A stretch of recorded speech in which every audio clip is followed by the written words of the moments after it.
Jai Gurudev, everyone.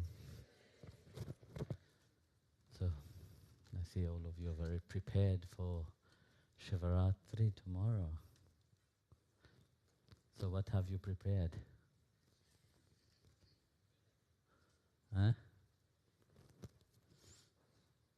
What have you prepared? You have come here. That's good, that's good. Shiva. So you have any question? Yes. Jai Gurudev Guruji. So some of us may, at a certain point of our journey, have a feeling of absolute certainty that we will reach the goal in this life.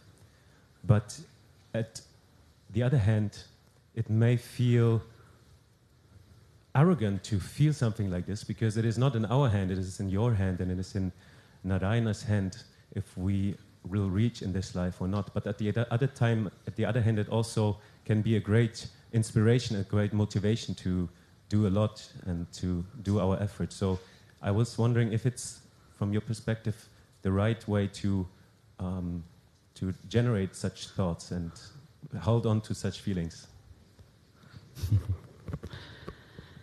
What do you want to reach? You see, everybody wants to reach somewhere. And they don't even know what and where they want to reach, really. They keep searching for happiness. You know, this is one thing that everybody is looking for, to be happy. This is one thing, whether you are in the material world or whether you are in the spiritual path, happiness is one thing that you are searching for. But which kind of happiness? People are drawn and drowning themselves in pleasure, and they call it happiness. Pleasure, you know, what you live, it's very short time live. But yet, they aim for that short time happiness. They aim for that short time excitement and invite a long time of anxiety and misery in the life. Because they are not clear with themselves. They say, yes, we want to be happy, we want to find God, we want to have big ideas, you know. But yet, when you look at the people, they don't change. We take Lord Shiva. Shiva, that word, Shiva himself, stands for dispassion. This is one word which is very important to understand, you know. Without passion. It's called dispassion. And that is what we are celebrating tomorrow. The glory of Lord Shiva. It's not that we have to sing bhajan, kirtan and all this thing. No. We have to attain to that state how Lord Shiva is. And being a bhakta, the devotee of Srimad Narayana, Lord Shiva is considered to be the highest devotee of Srimad Narayana. So where is your aim really? With all your passion, with all your pleasure you're seeking for, it becomes difficult to focus the mind upon the Supreme Lord. Even if you know it, you know, even if you know it through the mind itself, it's not an easy thing. Because you get distracted by so many ways, as your question itself is saying. You know? You get pulled Your mind gets pulled left, right, you know. And you want to fulfill that because you think that if I don't fulfill that, my life will be empty. How many times, you know, people have come to me and asked me, Guruji, I want to live a spiritual life, you know, but I also want this and I also want that. I said, okay, well, go and leave this and that. Because if you think that this will make you happy truly, you are completely the biggest fool. Doesn't mean that you can't have, but the attachment to that, the mind that think that this will be the object of my happiness, you will never find it. That's why many people being on the spiritual path, but yet they call themselves spiritual because it's easy to call oneself as spiritual, but yet they don't radiate that shine of love and happiness. Very quickly, they fall into distraction. Very quickly, the mind falls into judgment because they go with the attachment with the mind is dictating them. When you know truly your mind should be attached to Bhagavan, nothing else, but yet you allow the mind to roam freely. You allow the mind to jump from one thought to the other. There's no control in anything. Being a Bhakta of Srimad Narayana, your mind have to focus on his lotus feet, on Sri Hari, nothing else. And he should take care of you the same way you have surrendered to him. He will look after you. Whether you, like you said in your question, whether you think that you will achieve it or not. By thinking you will achieve that, you will not achieve it.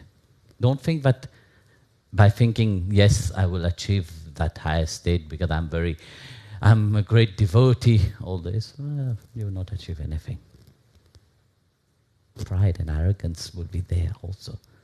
That same thing, you see, we are so ignorant and we are so proud of what we have. You know, we look at, when the moment we start thinking very in a proud way about ourselves, what happened? We look at ourselves in the mirror firstly. And we have to beautify ourselves because we don't feel comfortable with ourselves. We want the acknowledgement of everybody else. You know? So where is your faith? Where is your confidence inside of you? So then what we do? Then we play the game. Meanwhile, time is running. You feel that this life is full of happiness? No. In the Gita, Krishna said it, chapter 12, it said, but the moment you're born, you have pain. You're born in a painful state. Mother is crying. You are crying. This is how you come into this world. With pain. And you will die. Somebody who have seen people dying, you will see. Finished. But it's painful. I said, okay, Guruji. Both if birth is painful, I don't remember it. Death is painful, well, we will see. But now, I shall live this life in deep pleasure, enjoyment.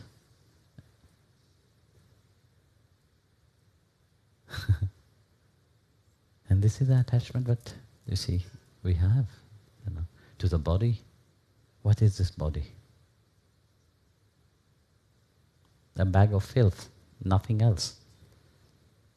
You die 5 hours later, they will be thinking when to bury you, when to burn you. Throughout your life, when you were still alive, they glorified you, praised you. Whether you're rich or you're poor, it's the same thing. You have not realized, but this body, you will drop it here. And in between, what the game you play, the beauty will disappear, wrinkle will be there. That is your aim, you will be miserable. Looking at yourself in the mirror, one day you will look at a wrinkle out there. Which cream shall I put on? Mataji.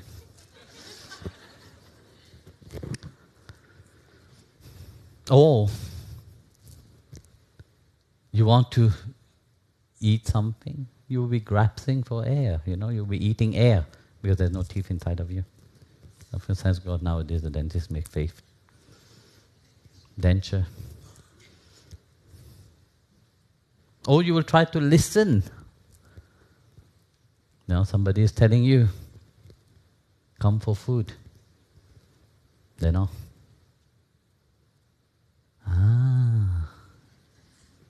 Yes, it's raining.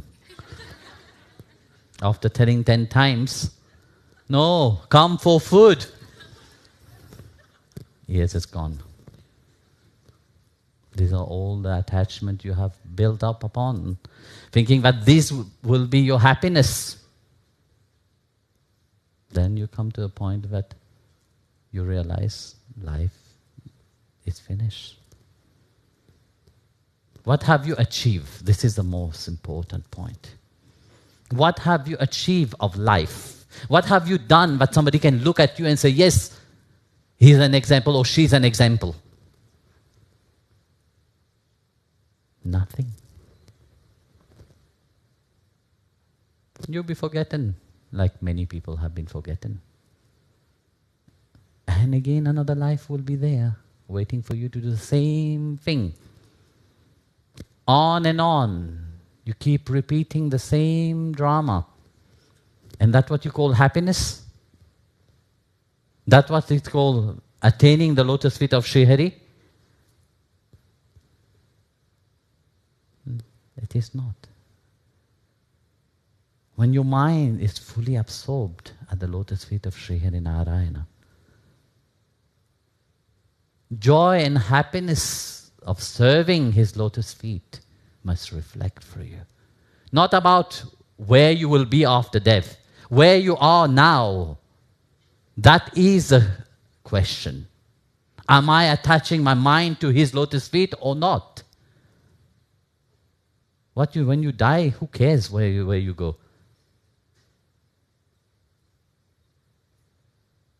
But as long as there is life inside of you, know where your mind is going.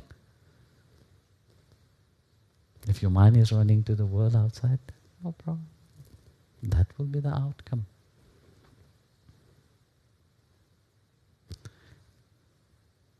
There is a Alvar here. Thirumalisai Alvar, who is said to be the incarnation of Sudarshana.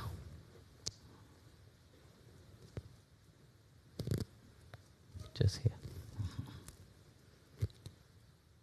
Beautiful story with him and Lord Shiva. You see, Thirumalisai Alvar was always engrossed in his sadhana. He was absorbed on the lotus feet of Srimad Narayana. Nothing else. So one day, Lord Shiva and Parvati was going on the vehicle, Nandiji.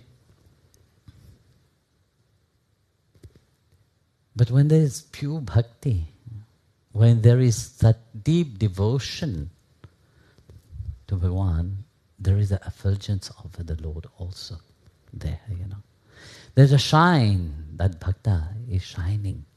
So Parvati Devi recognized such a devotee.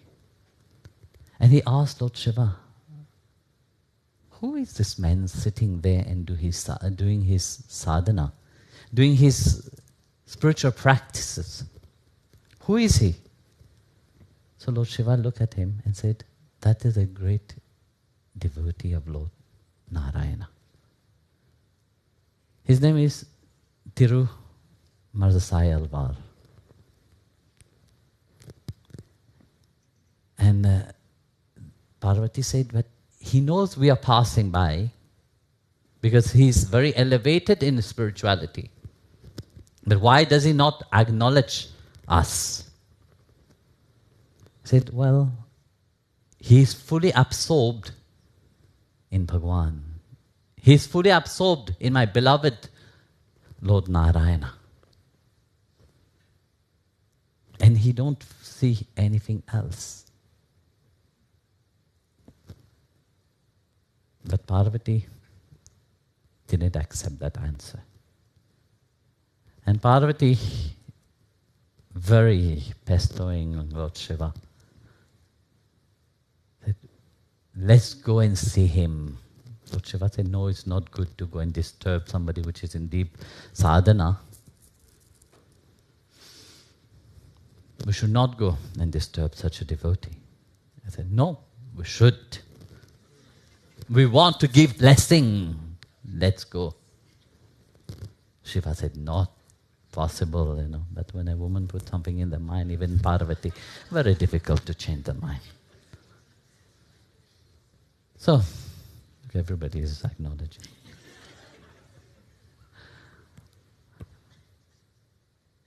So Lord Shiva said, okay, fine, let's go. Arriving there, Lord Shiva appeared with his Trishula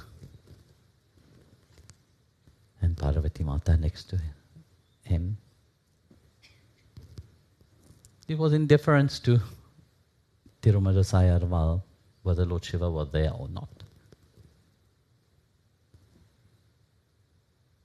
So Parvati said, Thirumalisai, look, we are here. And Lord Shiva said, yes, we have come to give you blessing.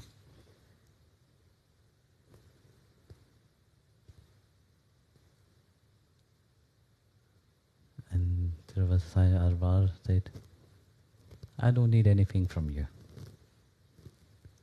I said, well, look, we are here now, and we have come to give. And you have just to ask, we will give you. And there was a conversation, and the answer was always no, no, no.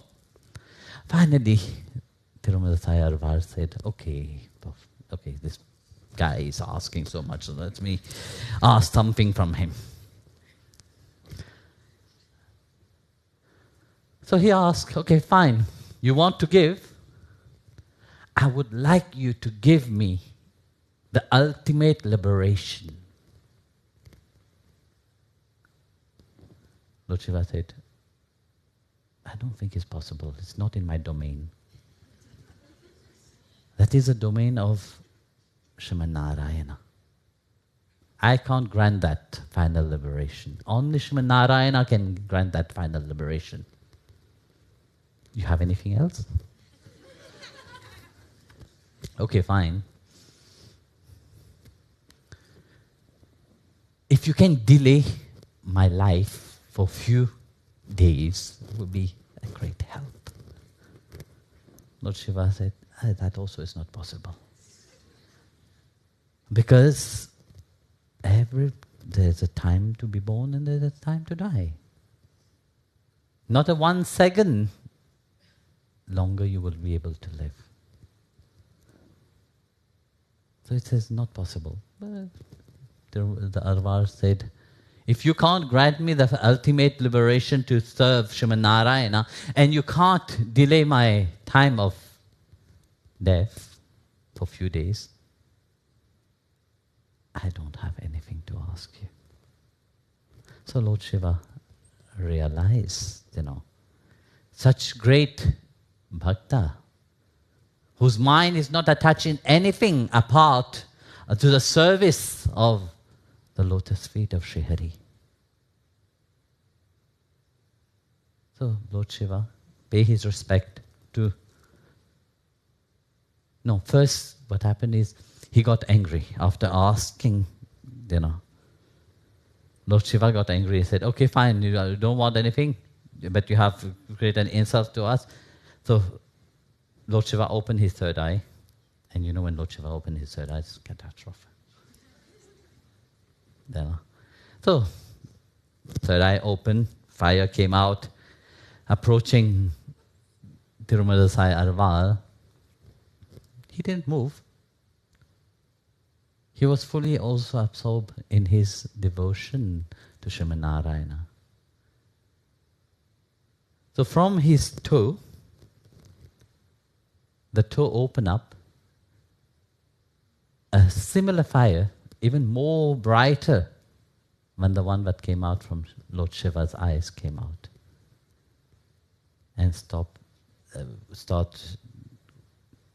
the one from Lord Shiva and start going towards Lord Shiva. Of course, then Lord Shiva said, okay, fine, such a bhakta, we can't disturb. So then the fire ceased. Lord Shiva said, pay his respect to him. And then he left. They said, Parvati, are you happy now? Satisfied? You got your answer? But this is the state of a devotee. When you call yourself a devotee of Srimad Narayana, your mind must be fully absorbed upon him. That's why he said throughout the Gita, those mind which is free, those mind which is absorbed in my remembrance, in me, they come to me. They are dear to me. I am dear to them. So if your mind is absorbed inside of him, why you have to bother about where you go afterwards? So there's no need to worry about that. It is his worry, let him worry about it. You worry about yourself now, whether your devotion is sincere or not. Your surrender is sincere or not. That's what you have to bother about. And build up that and make it become strong. Make it so strong, but nothing else bother you. Nothing else can shake you. Nothing else can divert you. So that's what you have to think about. So, enjoy your day.